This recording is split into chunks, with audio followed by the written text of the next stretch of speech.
Time for organic chemistry. Now, organic chemistry is just carbon chemistry, where carbon is the principal atom.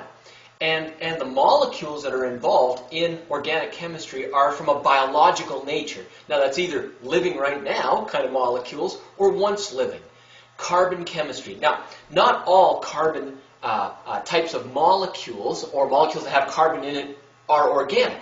Like carbonates, like sodium carbonate, Na2CO3. Nope, that's not organic. Carbonates aren't organic. You know, on the periodic table you might find that polyatomic ion called cyanide, Cn negative. That's not organic either. And a lot of oxides of carbon aren't organic too. It's basically hydrocarbon chemistry. So it's carbon atoms with hydrogens bonded to it, and sometimes some oxygens and nitrogens too.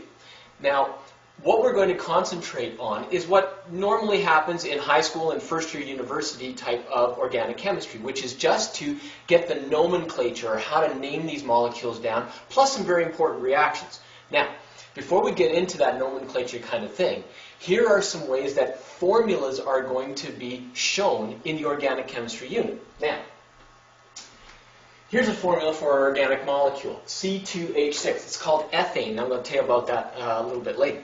Now, here's ethane, and that's its formula, so we're all very familiar with that. Now, the structural formula, how it's shaped, but only in two dimensions on a flat piece of paper or on a board like this, C2H6 could be drawn using this structural formula. Well, not could be, it is. Now, that's the structural formula. When you see it written out with the bonds in it, that's a Lewis diagram though, isn't it? So that's a structural formula. But you can say that this is a C with 3 H's and a C with 3 H's, and so CH3, CH3, that's called a condensed structural formula. You can see any of those, especially in a textbook, so be aware when you see these types of formulas what they really mean and how they want you to build it. This is just a CH3, CH3. Now, look down here, here's propane, C3H8. Here is its structural formula, and then we have a condensed structural formula. Sometimes you see a condensed structural formula with the lines actually in between the carbons as well. Don't get freaked out. It's just a condensed structural formula with lines in it.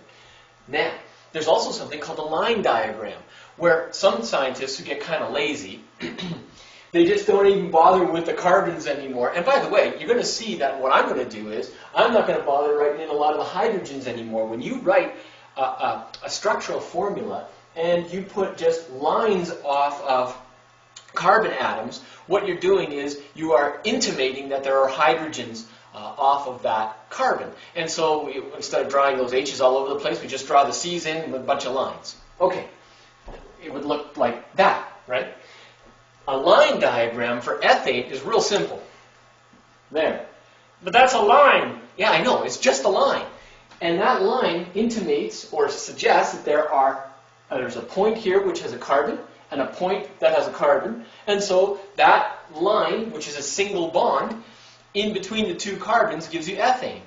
So then what would this one be here, this propane? Well, it would be like that. 1, 2, 3 points. And so when you got your 3 points, that's your C3, and then with H8, that's propane. Now, let's go on to the next one, where we're going to start talking about how to name these things like ethane and propane.